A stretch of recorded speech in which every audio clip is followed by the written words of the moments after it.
everybody, and welcome to Thought Raid, a show where we take on thoughts and find better ways of thinking about them. I'm Brandon Brown, owner of United Gamers Nations and a lay counselor, and with me today is the wonderful Tim Denock of Break the Meta and Life Coach. Welcome, everybody. Hello.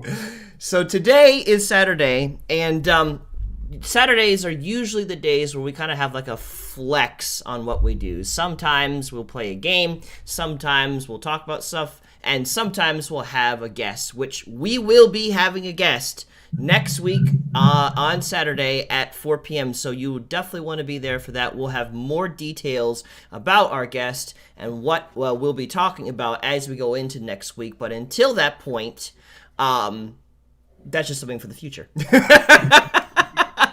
But today, there's been a particular topic that has been on my mind that I specifically want to talk about. And it's just something that's kind of come from general experience and observation. I want to really empower people to live the fullest life that they can. One of the things that I've noticed, because this is something that I struggle with a lot, is that oftentimes I'll begin to feel things towards people, like I'll perceive something about them, or something that they're doing will bother me, or whatever, and my knee-jerk reaction when I encounter that, because of how I've been grown up and was raised and things I've been through and stuff, I'm naturally, and I work against this, but I'm naturally passive-aggressive. So what ends up happening is, if someone is to bother me, instead of being direct and saying, hey, this thing that you're doing really bothered me, instead, my knee-jerk reaction is to somewhat say it and throw a smile and a laugh into the situation, and then I'm not fully being honest. And sometimes I'll have situations where there's someone whom I really admire, and I think the world of that person, but you would never know that because I'm afraid of how me complimenting you will make you feel. I'm afraid that it'll be awkward, that it won't be received properly, that maybe I'm overthinking things or whatever, and then nothing gets said, and a whole opportunity to encourage a person goes out the window because I overthought it. And I know that there are many other people who are like me who struggle with not knowing how to speak your mind. So today's topic is, are you afraid to speak your mind? And so I want to really kind of empower you guys like me to just get to a place where we can be more bold and confident when we're feeling something and not hindered by overthinking. So the first thing I want to do is I want to really define what is meant when I say speaking your mind. And I kind of already alluded to that from the introduction, but we just want to make sure that that's completely clear so that moving forward, you know that's what we mean. So for me, when I'm talking about speaking my mind, I'm thinking about my mind. I'm thinking about specifically, there are either a confrontational feeling that I have towards a person, like I'm angry towards someone and then I'm telling them about it. Or again, I feel like this person is really respectable and awesome and cool. I don't want to tell them about that. And so speaking my mind is that moment where I go and I say, hey, you are amazing, you're handsome, you're smart, brilliant, whatever it may be. So anywhere, whether it's from a negative perspective of, I really don't like what you're doing, to something positive, I really love what you're doing. That duality there. The process of just speaking that rather than sitting there and thinking about all the things of what could happen and never saying a word. And then just stuffing how I feel because I don't want things to be awkward. Would you say that would be like a valid definition of speaking your mind, Tim?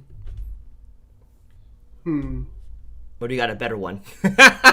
I was just thinking about what we were talking about last night about approval and how it's really easy to want to seek approval, and who are you seeking approval from? Yeah. Because I know that a lot of my life, I didn't speak what was going on in here and in here because I wanted people's approval. I didn't think that they would accept me. I thought that it would make people run away from me. I thought that it would cause people to think that I was weird. Um, and then I entered a phase where it was a lot different, where I spoke whatever was on my mind. It's and just being honest about it. And it's like, well, I'm holding this relationship in open hands. You can leave or you can stay, whatever's good. But I want you to accept me without all the facades. Um, so, what exactly does it mean to speak your mind? I think it's just being open about what's going on, not just the good stuff, but the bad stuff too, the stuff that's not so great, the stuff you need to work on, the stuff that is weird, the stuff that is uncomfortable, because that's who you are. You're not just the good stuff. And speaking your mind, which is weird because some people will read. I know there's going to be people who read this because I used to be this type of person. They're going to read this and think, "Oh, speak your mind, like tell people off." You know, I speak my mind all the time. I don't care what people think about me. I tell it how it is, and it's so much more than that. Yeah, it definitely is. And that is something I want to touch on later on the topic. I have like a whole question assigned to like things you probably shouldn't do or should, or like what's the boundary on that, like.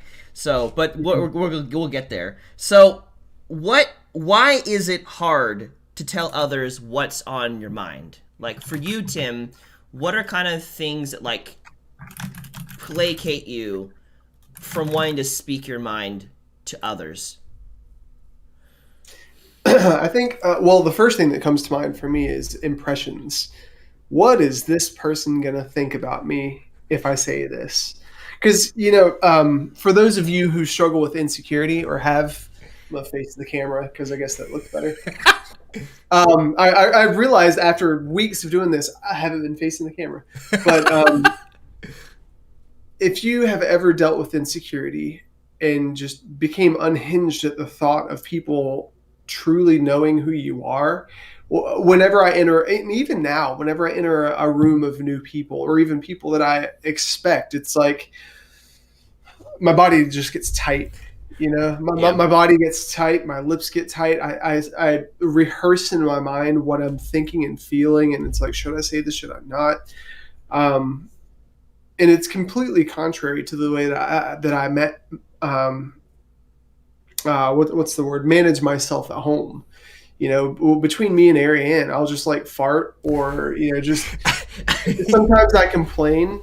Which I think I complain a little bit too much, if I'm honest.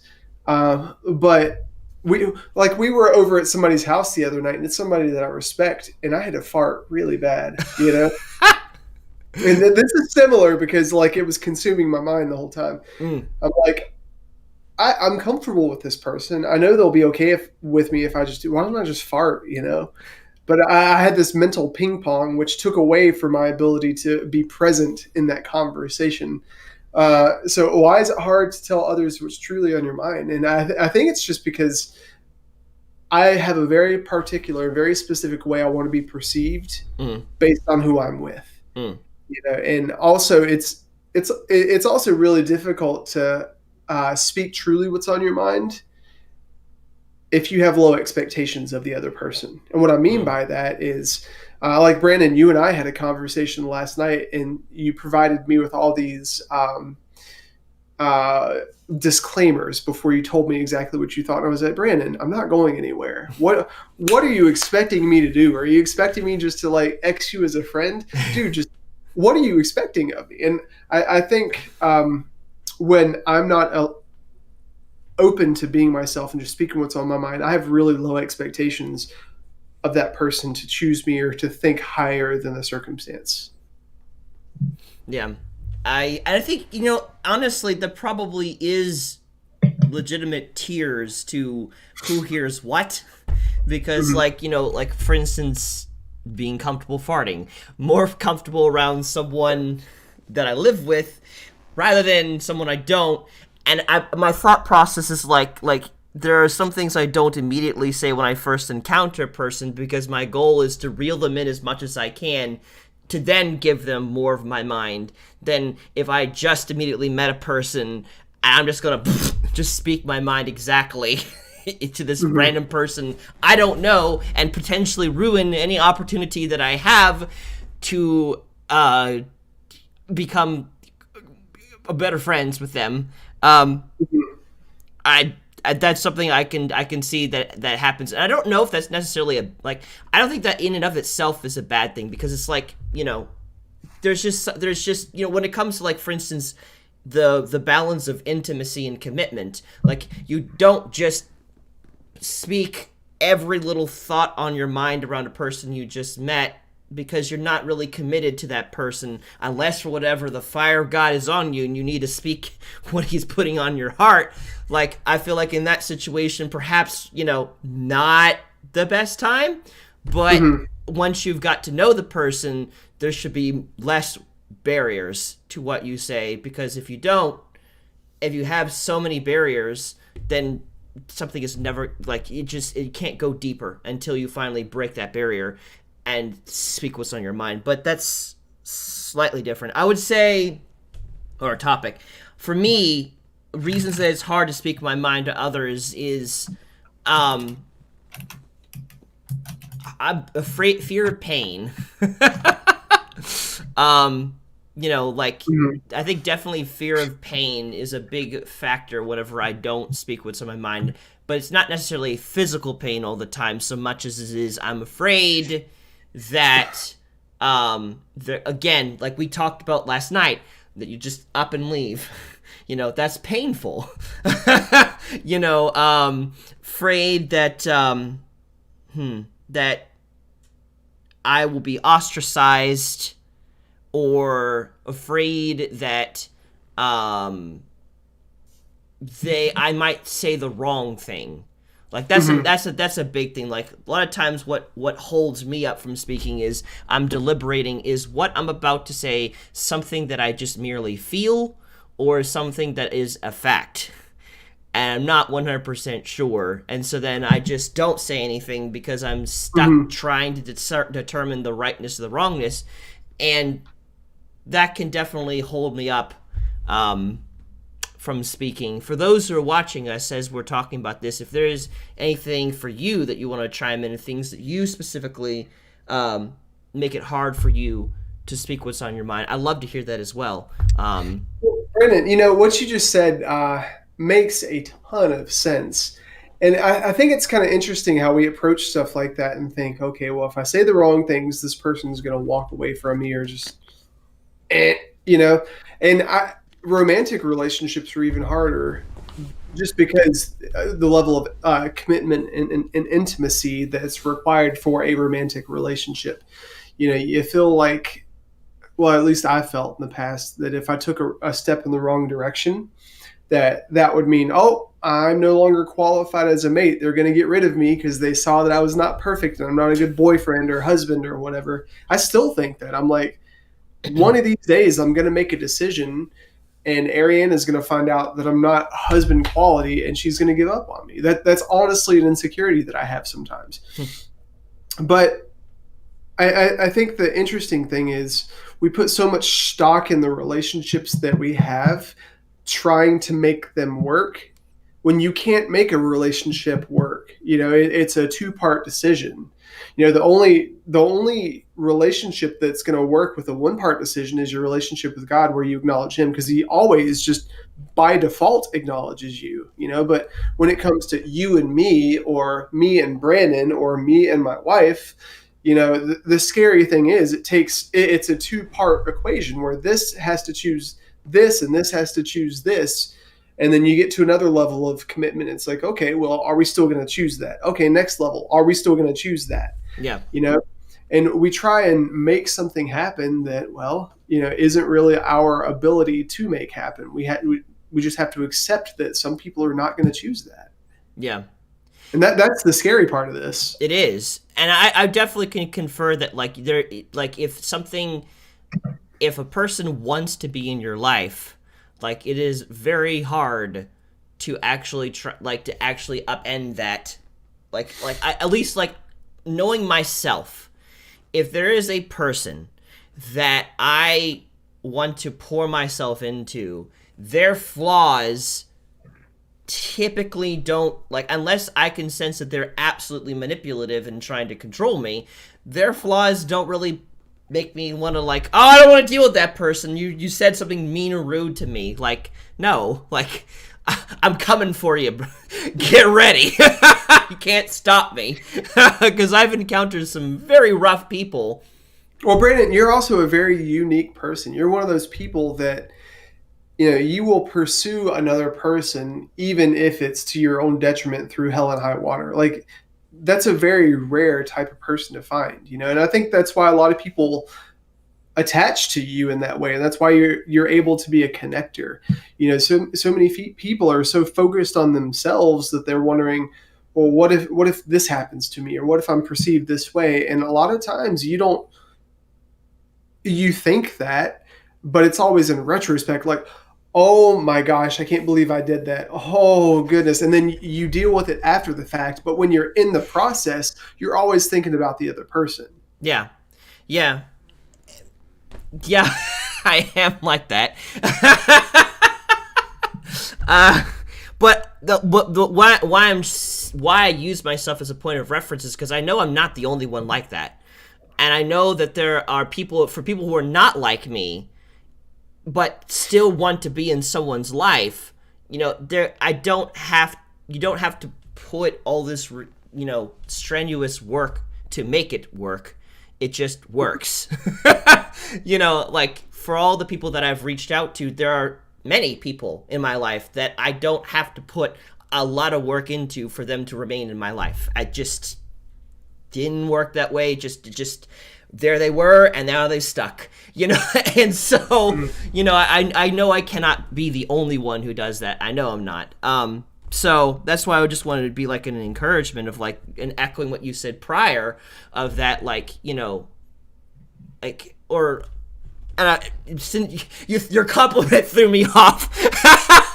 I'm like vaguely processing that and then trying to remember what I said last. So you know what? I'm gonna keep moving.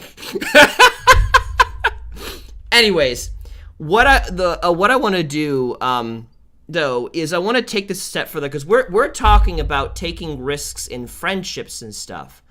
But I wanna expand this, because one of the things that I have been working on personally is not giving a crap about what people think when I'm expressing my love and affection to people that I don't know, or confronting someone that I don't know for things that they did against me.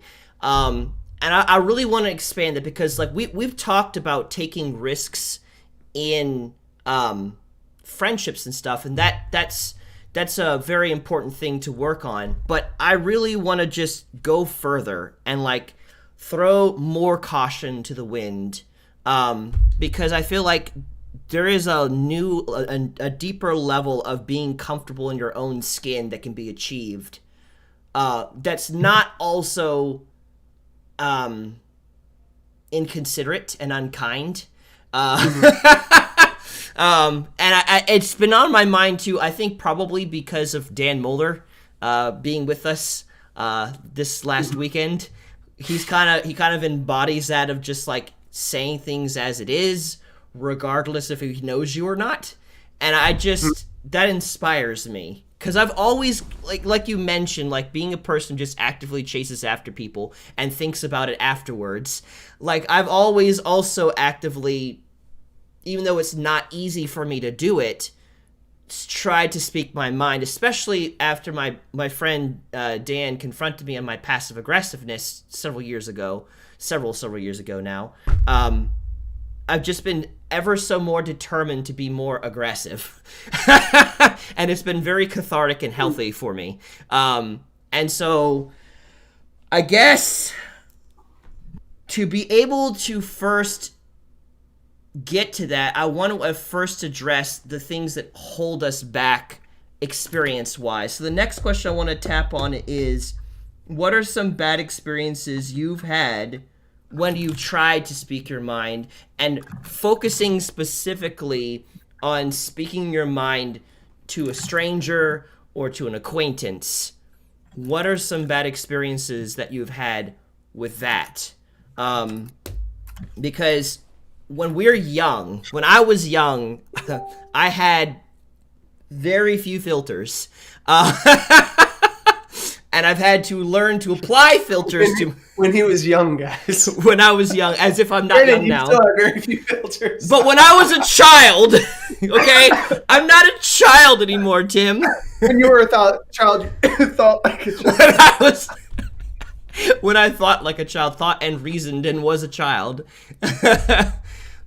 You know, I feel like a lot of us had like less filter. We all didn't have filters back then. We just kind of lived from this place of we felt it, we spoke it. And there was some upsides to that, and there were many downsides to that because kids say the darndest things. But over time, we get experiences that kind of placate us more and more, and we put up more and more walls to eventually we're not speaking anymore. And some of those filters are good because if we said everything that was exactly in our mind, we would just hurt everyone in our path. Others, not so helpful. So what are some experiences that you've had, Tim, that have kind of just made it really harder for you to speak your mind?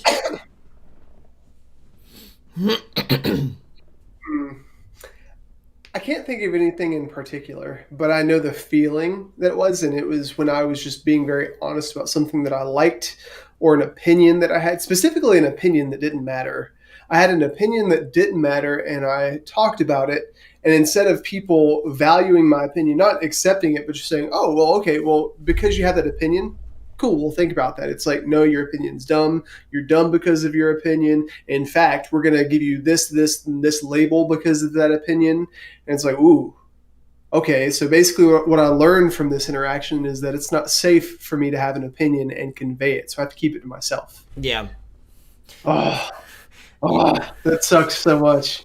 Yeah, I'm realizing after asking this question that I'm in the same boat with you where I have the emotional memory of it, but not the actual specific memory. But I can remember times where I just kind of actually, this is coming to my memory. This is not actually specifically a memory of like a general actual like normal conversation, but I'm being reminded of a time where I was there was a evangelist that came to Agape back when I was in Impact University, and when he came to Agape, it was the first time I ever experienced God's presence in such a ridiculous way. Like, I experienced God to this point, he took it to a 10. So I was just like, what is happening? And it was a wonderful experience, but not a normal experience since that point. And so he, after coming to Agape, went to a separate church that invited him down in the first place. And so I went up to that church to, be there. And be in that sort of atmosphere again. And I remember there was a moment where I was so overwhelmed in the spirit that I just began singing really loudly and as nicely as I could while this guy was trying to interact and minister to other people.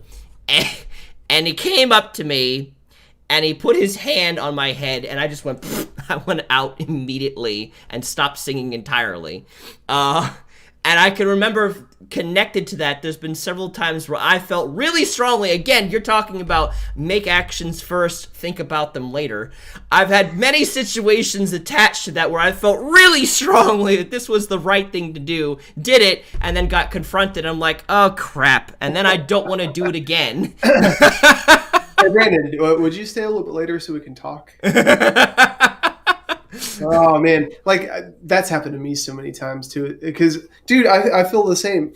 Especially when I'm like, okay, well, I'm accepted. I'm good at what I'm doing. I'm competent. And then I get hit with the, Tim, here's this coaching plan. Tim, here's this reprimand. Tim, here's this rebuke. What the heck, man? I thought I was doing the right thing. Yeah. And, this is interesting. As we're talking about this, I'm connecting something in my head here. I want to literally jump from this place into encouragement.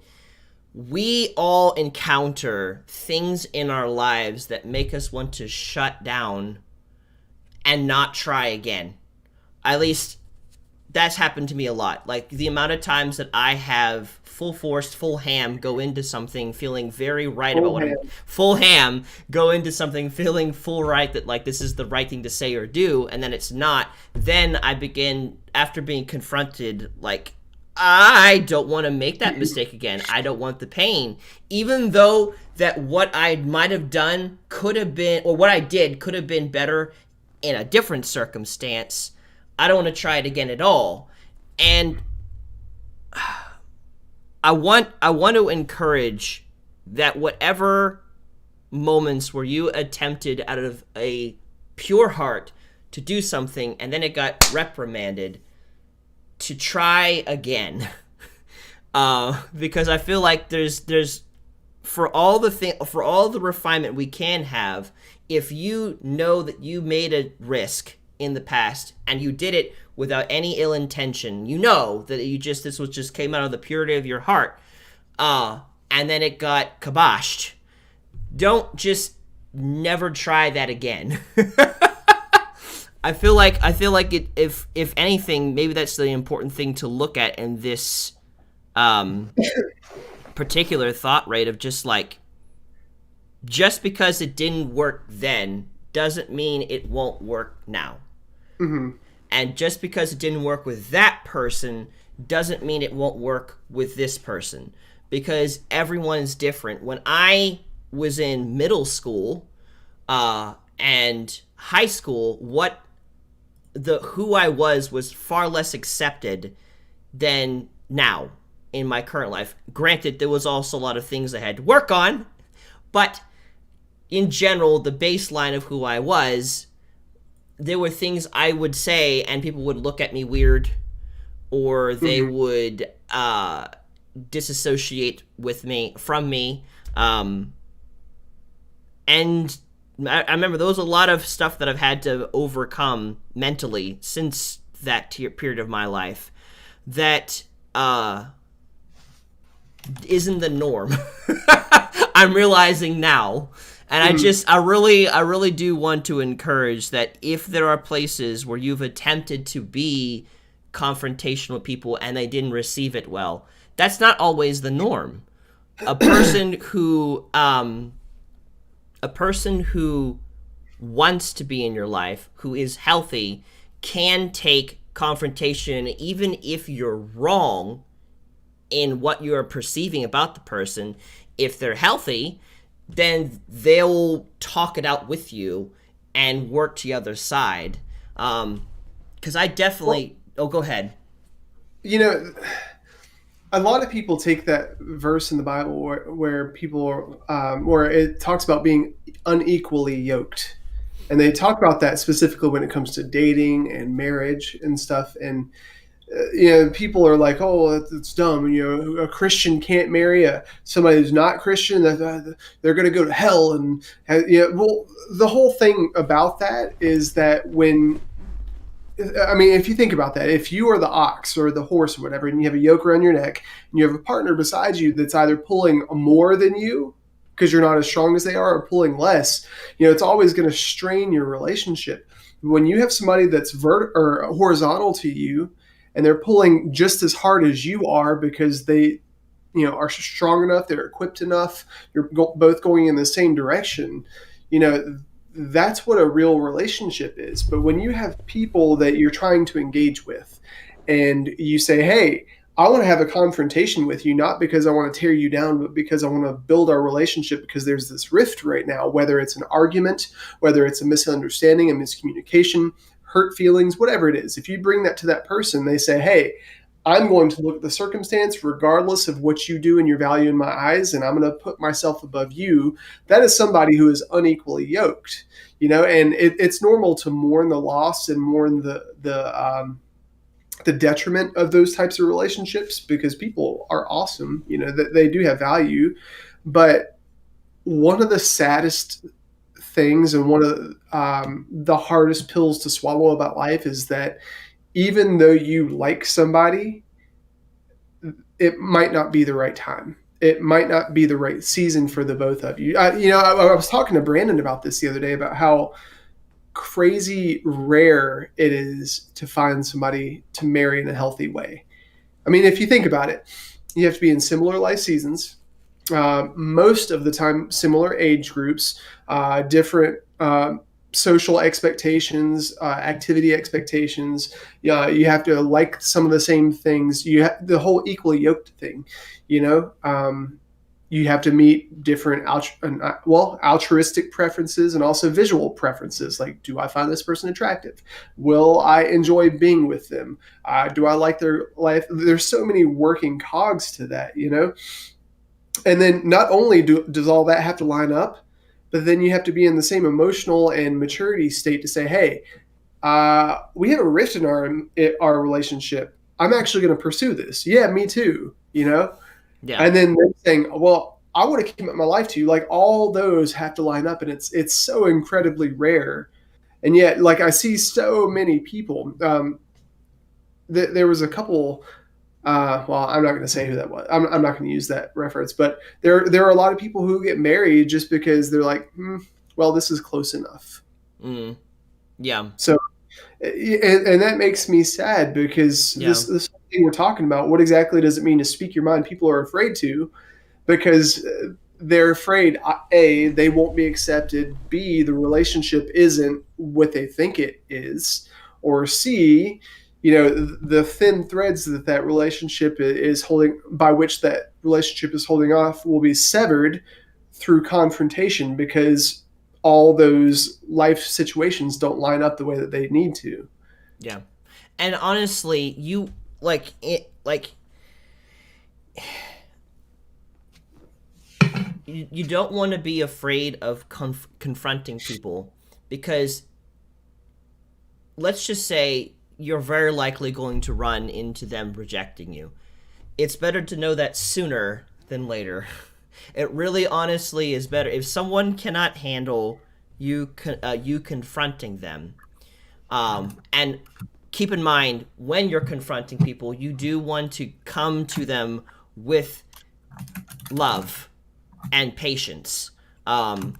But as long as you're coming and you're confronting them out of a place of love and concern, um, it's better to do that now than later, because if you hold in the dangers of holding in what's on your mind is forming resentments.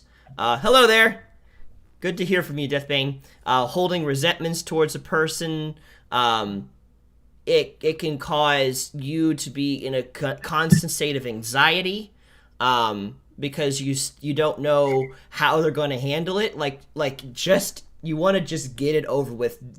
Like, I feel like people who kind of hold their let's just put it this way: when I hold my mind for too long, it builds up unnecessary pain. Mhm.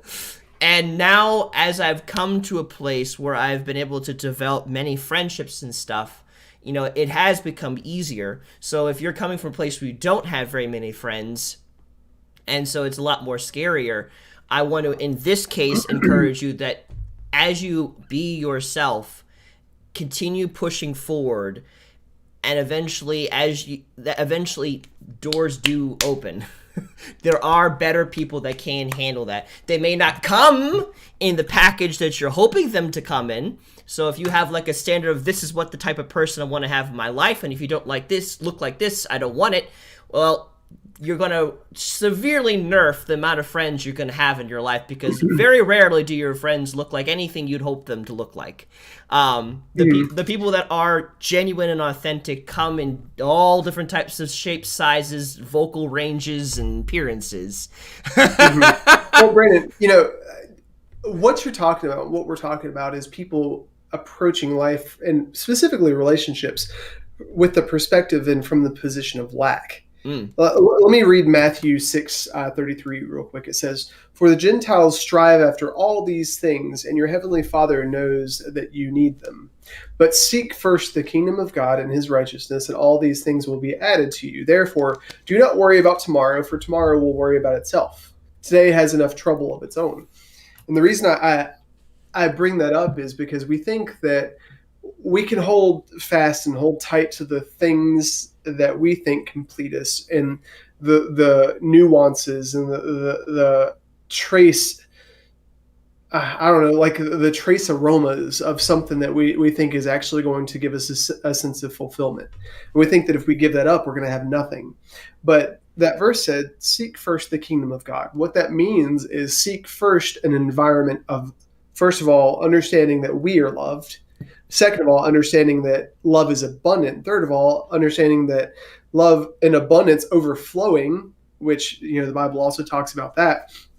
Overflowing creates an environment of love, which loves our neighbors as ourselves. And when you create an environment of that, you build community, right? So seek first the kingdom of God. So if you let God love you and show you that you're valuable, you'll realize that the small, flimsy relationships that you're holding on to because, A, you don't think there's anything else out there, or B, you don't think that you're worth anything else, that's just the deception. Yeah. You Yeah. know? Yeah. You how you perceive yourself definitely does affect how you interact with other people. So if you view yourself separate from God and low and like you don't have any value, you're going to behave in such a way that's only going to produce those minimal results. And at the same time, if you go to the other side of the perspective of like, oh, I'm the best thing since sliced bread and you're above God, well, then people are going to avoid you. So it's not necessarily like the better I view myself, the more people will come to me. Well, there's definitely a threshold. I think that's probably what a lot of people who think lowly of themselves are trying to avoid. But thinking lowly of yourself is no better than thinking too highly of yourself. There is just a self, you, pure you. Not better than everyone else, not worse than everyone else, just you. And seeing yourself as you is very important, and that can change how people interact with you because you are portraying yourself more naturally. I don't know. So that could be its own topic in and of itself. Yeah. Let me read this real quick. Sure. Where did I put it, Precious? Precious. Okay. When we realize that it's up to us to maintain the condition of our value assets, and what I mean by that is, excuse me, Diet Dr. Pepper. When I'm talking about value assets, guys, I'm talking about the things that we think give us value in relationships, things that we've created, whether it's ties with people, status, financial, whatever. When we realize that it's up to us to maintain the condition of our value assets that satisfy our desire to feel valuable, which back in my younger days, it was these really empty relationships that were just there out of consequence, not because we were choosing one another. We begin to work harder to stretch our resources as the demand to sustain these assets begins to exceed what we're actually capable of maintaining. And what I mean by that is when you have all these relationships with people and you're afraid to speak your mind and you're afraid of how it's going to turn out, you go into preservation mode, preserving the relationship, preserving yourself, preserving how you look in the other person's eyes. And then you start living a life of a facade. You start living with all these masks. You start walking on eggshells because you convince yourself that you're not enough. Well, that's true. You're not enough for that relationship because it's not the relationship for you. Yeah. It's trying to use a Phillips head screwdriver on a flathead screw. It's like the flathead screw does its job on its own, and so does the Phillips head screwdriver, but they don't mix. It takes a different combination. Yeah. Yeah. And when you try to maintain that, it exhausts you. It builds resentment. You start thinking that you're not enough. You start thinking about all these things that's wrong with the other person. That's why when we started this off, I mentioned, well, the question was, why is it hard to tell others what's truly on your mind? And it's, well, because I don't think enough of them to respond the right way. And if they respond the wrong way, I think too much of this relationship that I'm unwilling to let it go. Yeah. And at the same time, there's the opposite end of the spectrum that we talked about earlier, about not telling people positive things about them. Like I think one of the one of the deceptions that come along with I don't want to talk about it, in addition, like the positive things, in addition to I'm concerned they might reject me of it. And you may not realize if a person like a lot of times people are afraid, well, they probably hear that all the time, or um what if I'm being fake? um like I feel like those kind of thoughts can be overthinking. Like I don't think people realize sometimes a lot of people are under complimented.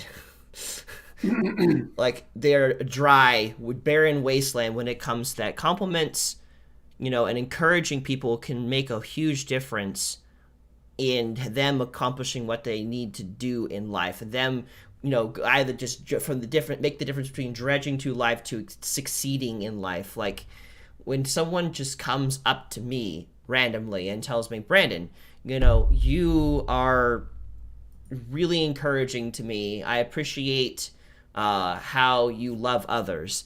Like, yes, okay, I've heard that many times, but it does not irritate me. It encourages me. It makes me want to do all the more that thing, so that way I want to perfect that part of myself, so that way I can love people even better. And it's just like I feel like we don't need to be afraid of whether this person's heard this or not. Like, it doesn't matter if they've heard it or not. If they've heard it too much and they're reacting negatively to it, then it is possible that they either don't believe what you're saying, and that's its own travesty, or they've undervalued and you don't want them in your life anyways, because someone who just is like, it's like, well, okay. But like the challenges, the problems with keeping compliments and encouragement to yourself is that it just as much as resentment can eat away at you, not being encouraging when everything within you wants to be encouraging can also eat at you. In its own shape, way, or form, because that's where people start to feel regret, and that's its own demon. I don't have many regrets. I almost don't have any regrets, because if I feel it, I do it for the most part. Like, I motivate myself to push through any kind of blockages until I do it, because I would much rather potentially save that person's life because they've never had anyone say anything positive about them, than to, well, they probably heard a lot and then it turns out they didn't. Like, you don't know what the person, some people have been lavishly praised, some people have been debased. And so you don't want to play a gambling game with that. Like, definitely take the time. Where are my compliments, Tim? Definitely take the time, Tethane, to encourage people, to let them know. Because if you do, let's say worst case scenario happens, you go like, man, you're a handsome person, and they're like, whoa, okay, stop. Like, that's not the end of the world. Like, oh well, they didn't handle it well, and it felt super awkward in the moment. Like, not a big deal. You'll live. There'll be other people who will respond very well to that. Like, I'm definitely in a season where I'm unlearning what I previously learned before, and I've been learning how to be bold. And for all the people who responded negatively to my compliments, there are much more people that responded positively, either immediately or with time. Yeah. Brandon, I want to take this kind of in a slightly different direction, but still on topic. Let's Sure. talk about dating for a second. So if you are a single guy, or if you're a single girl, I want to talk about speaking your mind when it comes to the opposite sex. Not like, hey girl, how you doing? What's up? None of that nonsense. But speaking truly, like going up to a girl and saying, hey, I think you're attractive. I'd like to take you out sometime. Want to get to know you. and not being weird about it, just saying exactly what you think. I think you're attractive, or I think you're funny. Do you want to go out sometime? What is the worst case scenario? So think about all this stuff. Why is it hard to tell others what's truly on your mind? What do you expect of them? What do you expect that girl to say? What do you expect that guy to say? Right? What are some bad experiences you've had? Well, I've had experiences where people have turned me down or made fun of me, right? Avoiding confrontation builds resentment and not love. How many times have you thought, man, if only I had done this, or if only I had told this person? Brandon, you were talking about how you don't have a lot of regrets. So many people have regrets because they realize they should have engaged in confrontation. Now, the reason I bring this up is the worst case scenario. We think the worst case scenario is about us, but it's not. The worst case scenario, you go up to a girl and you ask her out and you say, hey, I'd like to go out with you, even if she's a 15 and you're a 2, right? I mean, I honestly, and guys, I'll talk about this at a later date, but I really believe we're all 6s. I really believe that, regardless of how hot you are, how spiritually awesome you are, how financially well off or mature you are, we're all 6s. But if somebody on your radar is a 15 comparatively and you think you're a 2, you think it'll never happen. But what's the worst case scenario in your mind if you're thinking selfishly? Why is it, what you're expecting of them and what you're expecting of yourself? Well, they'll turn me down. I feel bad about myself. No, that's not true at all. If you ask a girl out, the worst case scenario is she says no, and then she realizes to herself, oh, so in their eyes, I'm valuable enough to take a chance on and risk looking like a fool because they think I'm attractive. They think I am funny. They think they think there are good qualities about me that make me dateable, right? And so if you think about loving somebody else and engaging in those healthy relationships, it's like, well, what exactly are you expecting out of this? Yeah. Are you expecting to love people? Or are you expecting to fill something in yourself that they can't fill? Yeah. Honestly, the worst case scenario is that they not only reject you, but then they get disgusted by you.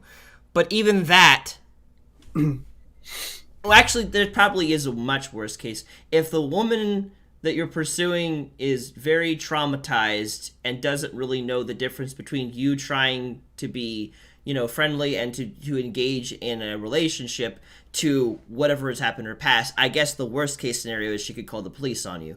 That's not likely, but it is a worst case scenario.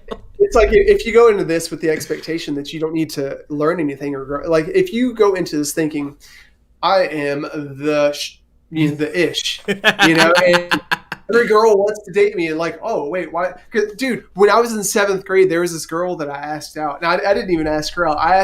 And we were at the school dance, and I asked one of my friends to go ask her out for me. I barely knew this guy. It's just like one of those peripheral people. And he came back and I was like, what'd she say? And he's like, she said no. I was like, what? She said no? So I went over there to where she was. I was like, hey, this guy came over here and asked you out and you said no. What? He got that wrong, right? And she was like, yeah, no. And I walked away. I was like, oh. Well, but the thing is, when you engage, when you speak what's on your mind, you have to understand that you might not get the response that you think would give you value. Yeah. And that's where a life of humility comes into play. Brandon, what were you going to say? I was going to say, don't let that sink you. Because it's, again, for every person that will reject you from you trying to be yourself and speaking your mind around that person, there was always going to be someone who will accept that and be willing to work with that part of you.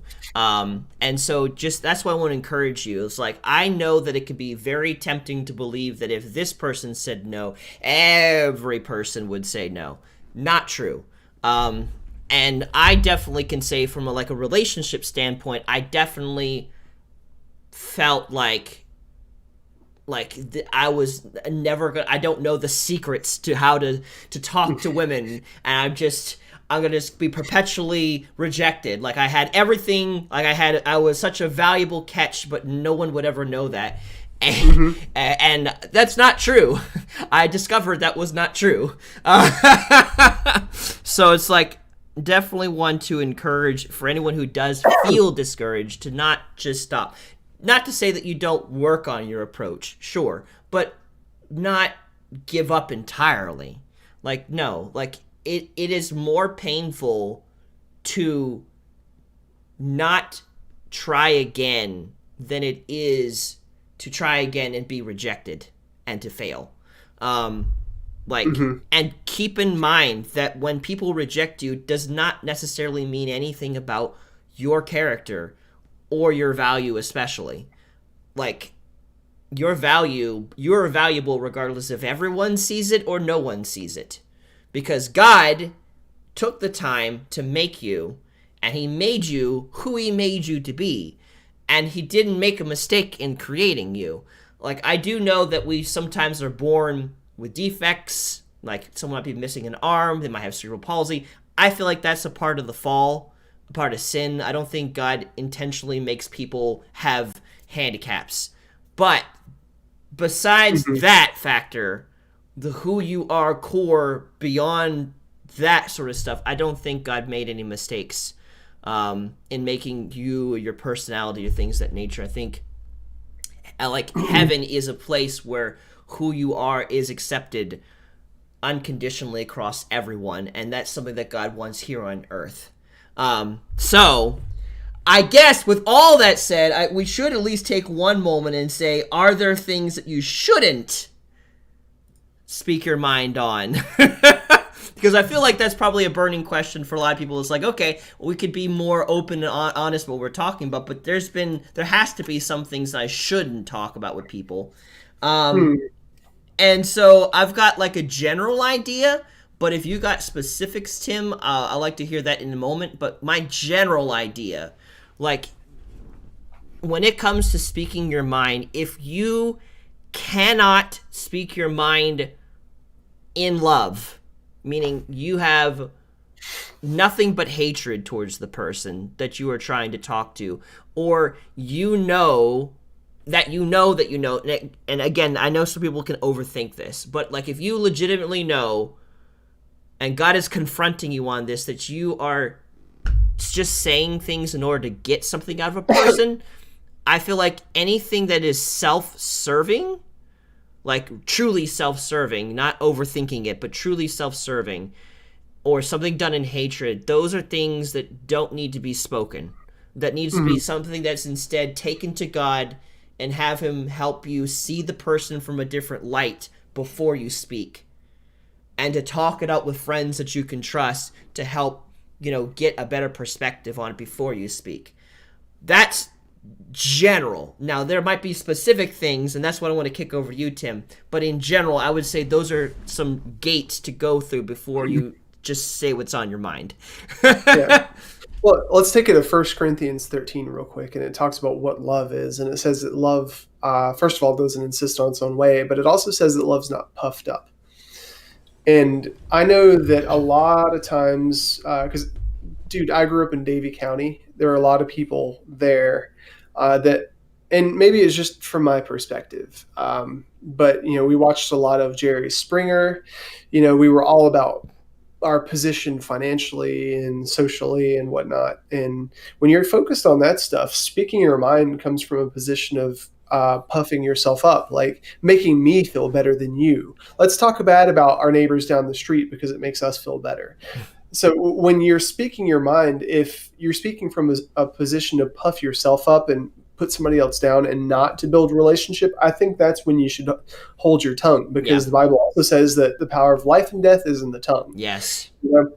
And what I mean by that is last night, Brandon and I had a confrontation. I'm not going to go into the details, but it started with me bringing something to him. And then a couple hours later, he brought something to me. And the whole time we brought this stuff, it wasn't an easy conversation at all. And, there were feelings in the conversation, feelings of anger and frustration. And we didn't do it just to make ourselves feel better. We did it because we care about each other. Yeah. It's like, Brandon, I value you, and I see something happening that I think this perspective would help fix. I want to offer this to you if you want it. But even before that, I was very careful. I said, Brandon, here's something I think I want to talk about. Would you receive this? And he said, yeah, absolutely. And then later on that night, he was angry about something, or he was figuring out resolving that and whatever. And he said, Tim, is this a good time? I want to talk about this. And he didn't insist on his own way. He didn't just steamroll me with that. He invited me into that conversation, which is really important, you know? So the question is, are there things you shouldn't speak your mind on? I think that first of all, don't puff yourself up. So if you identify this is just to make me feel good, don't say it. Yeah. But if you legitimately think it's going to foster and build relationship, you have to enter in and say, okay, well, person, here's what I want to talk about. Are you willing to step into this commitment with me? And if they say no, don't insist on your own way. Yeah. Sometimes you have to forgive them, because guys, forgiveness is something you do for you, right, not them. Resentment is the opposite of forgiveness, and resentment will torment the crap out of you. It will. Right. And so when you enter into something like that, you want to resolve something, but the other person doesn't. That's that whole unequally yoked thing we were talking about earlier. If you realize that you're not equally yoked and somebody isn't willing to take 2 steps with you, well, time to snip that yoke off, because there are people who do want to take those steps with you, and they can't fill that spot if somebody else is tethered to you in an unhealthy way. Yeah, I like that. Yeah. yeah. If you're holding, that's why it's really important with the whole confrontational aspect, because like if there are people in your life because all you've ever said is positive things, you've never been confrontational with them, well, now you've got all these superfluous relationships, some of which may actually be good, some of them may not be good, but you'll never know until you speak your mind. It is possible to be confrontational and loving. If you are around a person and you feel them sucking the life out of you, and you know it's not just you, it's important to be confrontational and to see how they handle that. And if they handle it well, great. Now you've gotten a better, deeper friendship, relationship, whatever out of that. If they don't, that's a place you can go whoop, and make space for something better, because there is better. But I'm sorry, go ahead. But I was going to say, if you wanted to just speak your mind because you're angry and there's no love in you towards that person, that's not helpful. That's hurtful. Like, I think a lot of people, they're afraid to be confrontational because they've encountered people who speak their mind, but all they're doing is just airing resentment and not really expecting any, like, they don't want to fix the issue. They just want to make you feel bad, and they want to just vomit all over you and not even do anything about it. That's not love. Like, but you're saying, this hurts me, and this is what you're doing here, and I feel this way about it, but you're explaining it because you know in your heart it's because you want to have a better connection with that person.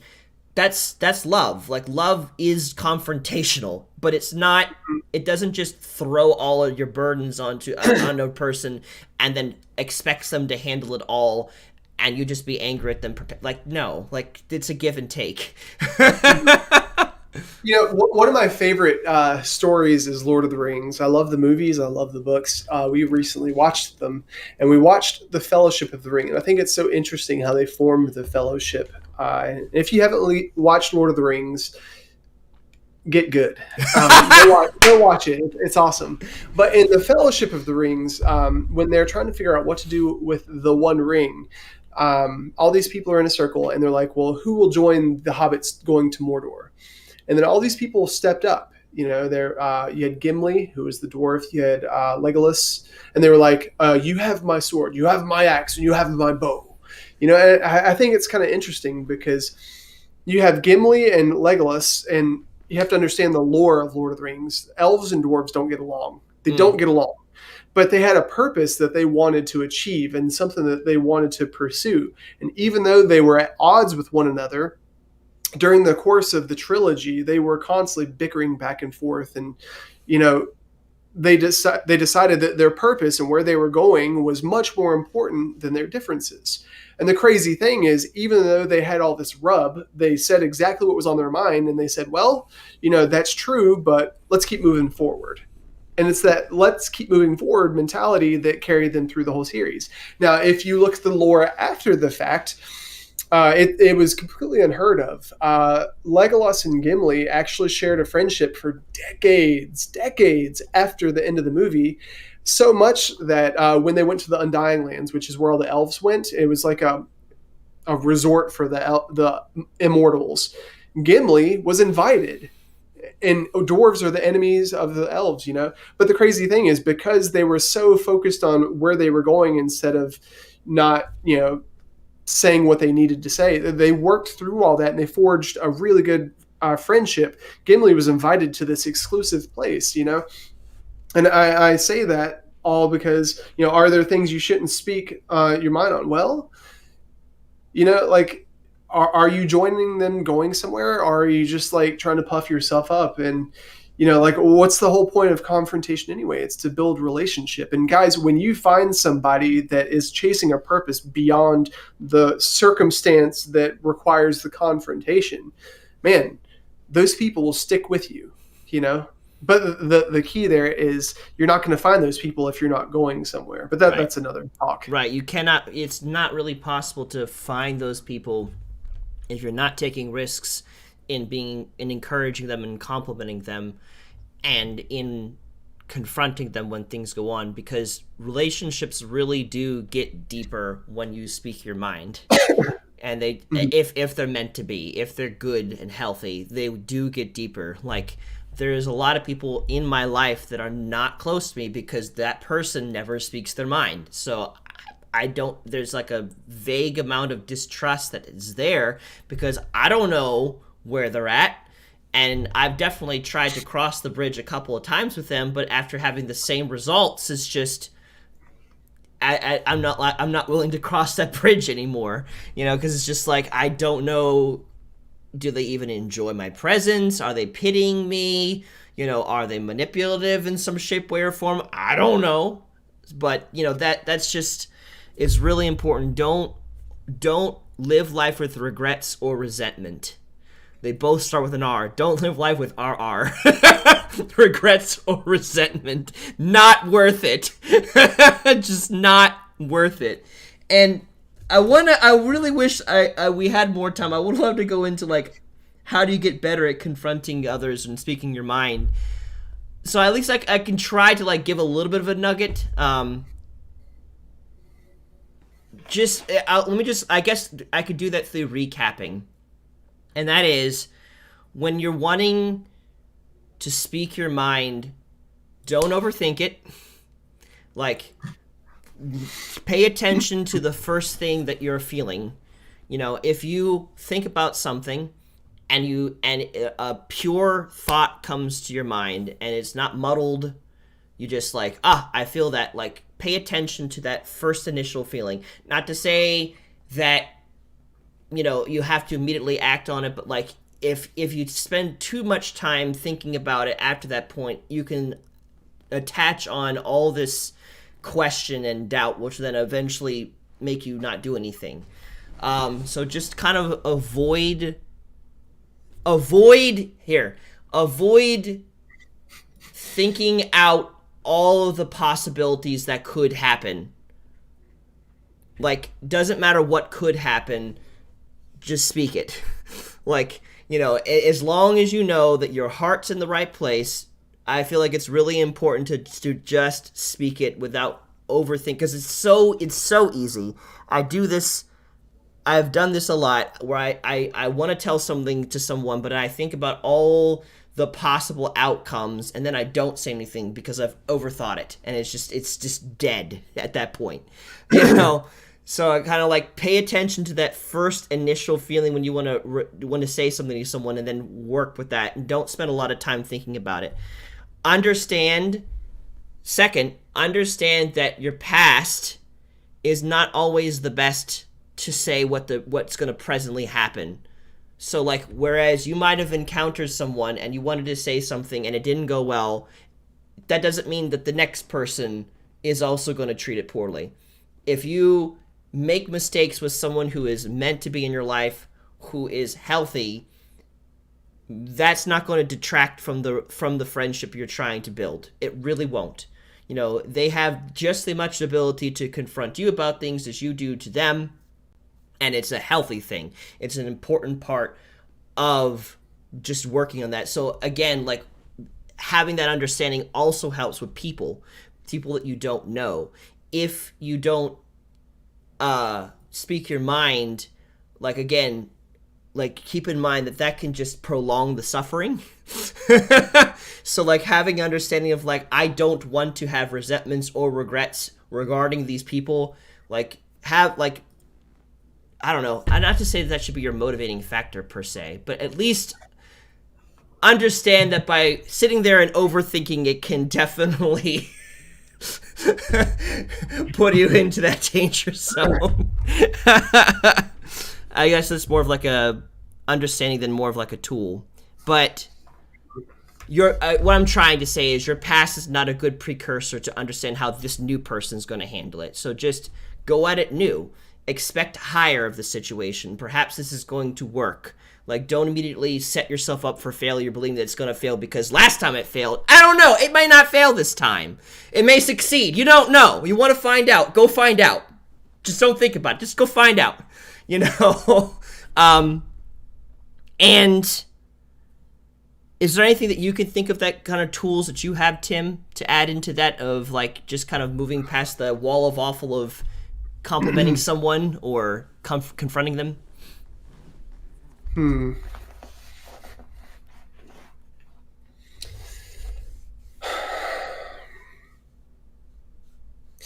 mean, pretty much what you already said. It has a root in hope. If you engage in all conversations and if you engage in all new experiences and everything, and you don't have hope that it's going to be different, well, you're going to have negative expectations for all of them. There's a lot of people. I mean, as a life coach, I talk to people frequently about this type of stuff. And the people that are really difficult to help are the people that want things to change, but aren't open to the fact that it's all in here and not out here.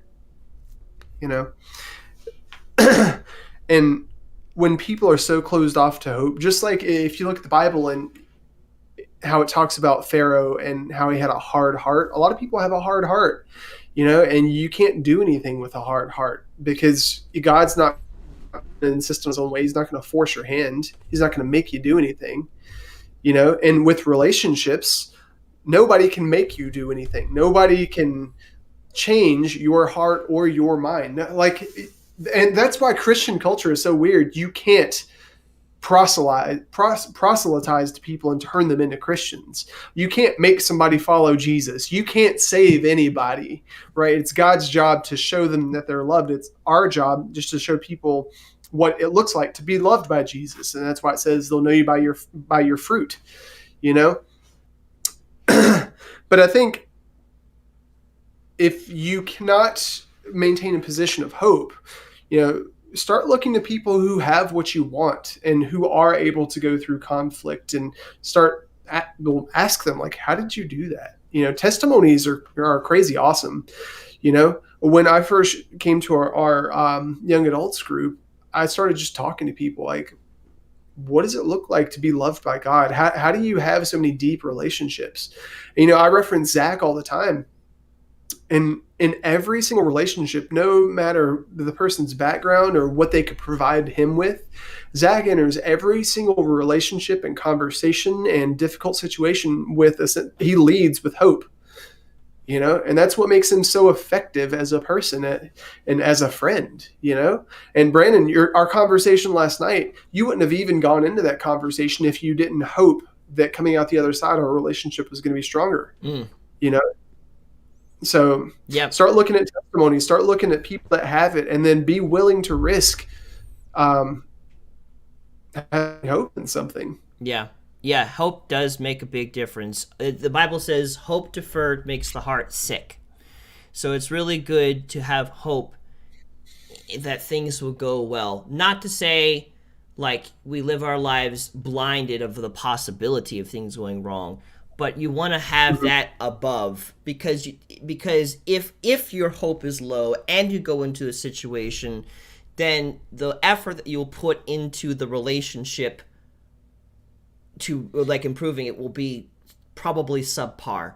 But if your hope is high, it doesn't mean you're not being realistic. It's just you have these high hopes, and then it hits that, it's just like, like you're going in with more energy, you're going in with expectation for things to go better, you're believing in the person, and that is felt by the other person too, and that could help really change the situation, coming in with the expectation of failure.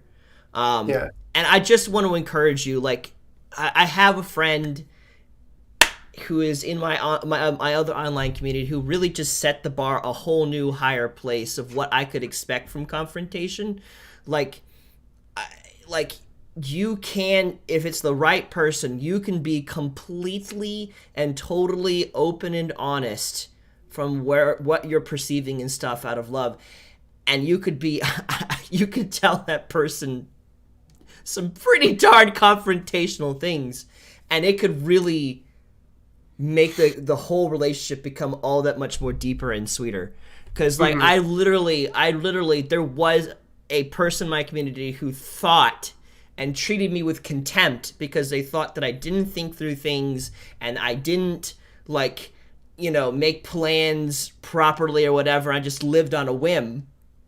And after confronting them and just laying bare, like, look, like, talking about, like, how I perceived their life and just being small and all these type of things, like, really confrontational things, the quality of our conversation since that point and the frequency and the trust that we built is 1,000 times percent higher than it was before I had that really scary confrontational conversation. So just I want to encourage you guys. So Brandon, and that's a really good point. When you enter into a conversation with somebody, everything froze, I think. It did for a second. We're good, yeah.